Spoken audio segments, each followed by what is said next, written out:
Palamuru Rangareddy project పై వాళ్ళు మాట్లాడిన అబద్దాలు అన్ని కావు. ఇది ఎలక్షన్స్ ఎప్పుడైనాయి?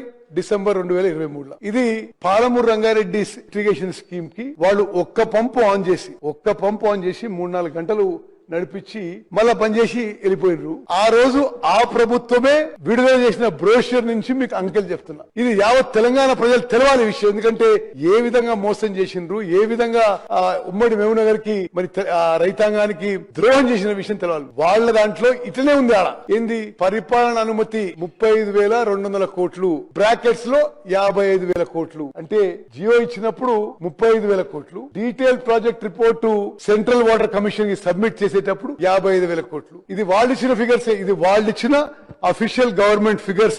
ఆ బ్రోష్యూర్ లో ఖర్చు పెట్టింది పాలమూరు రంగారెడ్డి మీద 26,262 కోట్లు. ఇప్పుడు ఆ 55,000 కోట్లు 80,000 కోట్లు దాటింది. ఎందుకు అంటే వాళ్ళు ఉమ్మడి మహబూబ్నగర్ రైతులకి మోసం చేయడానికి. దీంట్లో ఇప్పుడు నీళ్లు పోవడానికి ఆయకట్టు కాలువలు అవసరం. దానికి ల్యాండ్ అక్విజిషన్ చేయాలి, వర్కులు చేయాలి. అది ఎస్టిమేట్ సరిగ్గా వేయకుండా పెట్టిండ్రు. ఇప్పుడు దాంతోని ఈ డిలేతోని ఈ ఎస్టిమేట్ కాస్ట్ 80,000 కోట్లు దాటుతుంది. అంటే వాళ్ళు ఉన్న సమయంలో పాలమూరు రంగారెడ్డి ప్రాజెక్టు పై ఖర్చు పెట్టింది 26-27,000 కోట్లు అయితే అంటే ఎంత ఖర్చు పెట్టిండ్రు? 30-32%. అదే విధంగా అంటే ఎంత దగా మోసం అని అర్థం చేసుకోండి. ఇంకా పాలమూరు రంగారెడ్డి ప్రాజెక్ట్ లో 39,000 ఎకరాలు ఇంకా ల్యాండ్ అక్విజిషన్ పెండింగ్ ఉంది.